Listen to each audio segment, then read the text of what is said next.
Mais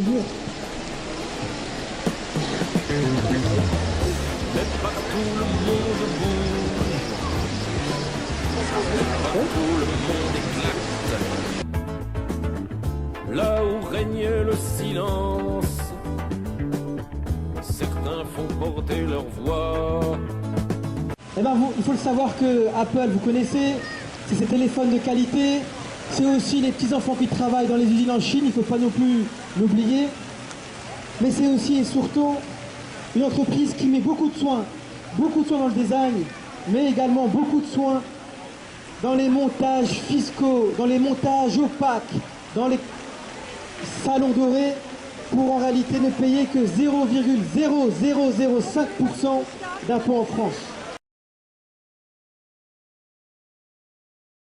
Apple, comme Starbucks, n'a payé aucun impôt. Oui, aucun impôt, c'est-à-dire concrètement, ils font des montages compliqués, on ne comprend pas trop. Il y a les experts qui sont là, ils trafiquent les chiffres, ils organisent des montages où les filiales de Starbucks France sont mis en faillite et payent des redevances à milliers.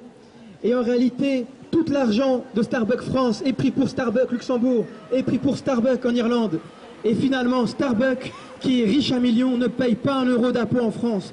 C'est-à-dire qu'il refuse de contribuer à la richesse nationale, c'est-à-dire à payer des enseignants, à payer des infirmières, à payer des services publics. Tout ceci est dû à un mécanisme honteux, un mécanisme abject, un mécanisme que va combattre les députés Front de Gauche, communistes de l'ensemble qui seront massivement présents à l'Assemblée nationale parce que les grands groupes comme Starbucks doivent payer l'argent qu'ils nous doivent.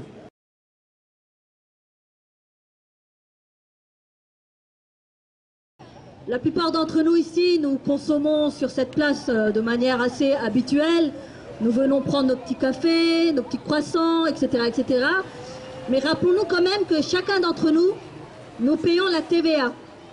La TVA, c'est quand même l'impôt que chacun d'entre nous, nous payons sans nous en rendre compte.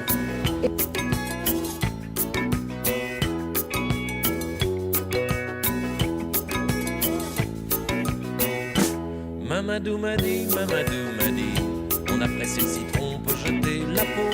Mamadou m'a dit, on a pressé le citron, on peut jeter la peau.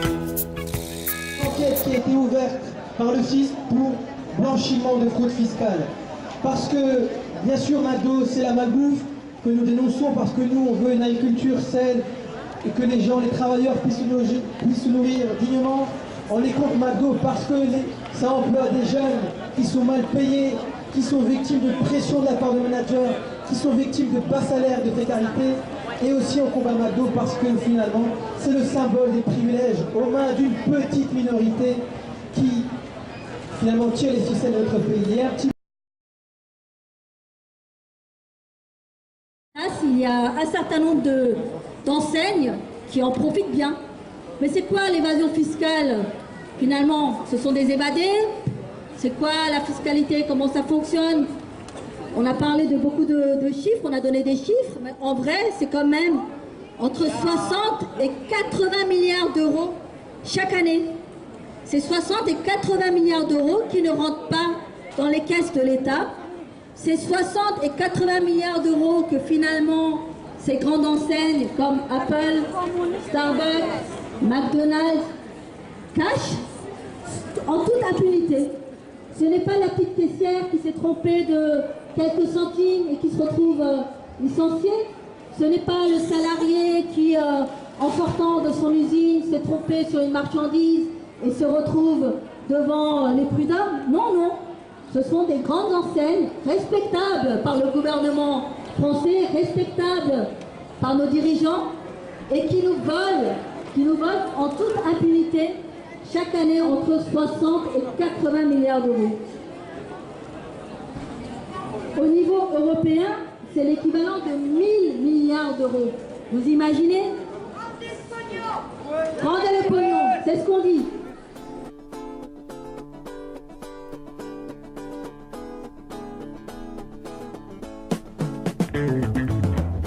Mais partout le monde bouge, mais pas partout le monde éclate.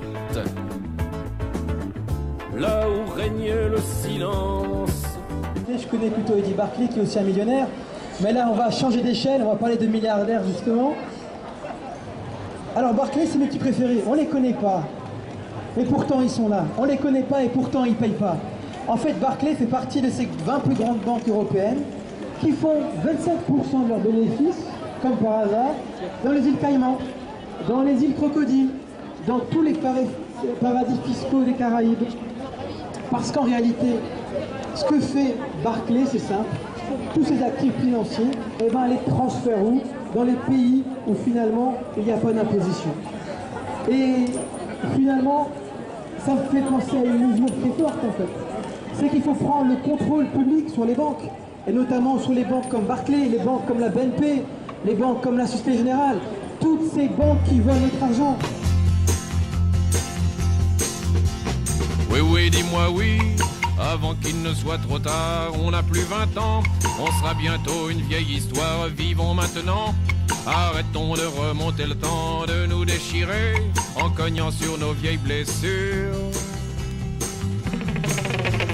On est comme sur deux parallèles, toi t'as la tienne, moi j'ai la mienne. On avance tous les deux de front, quand viendra donc la collision?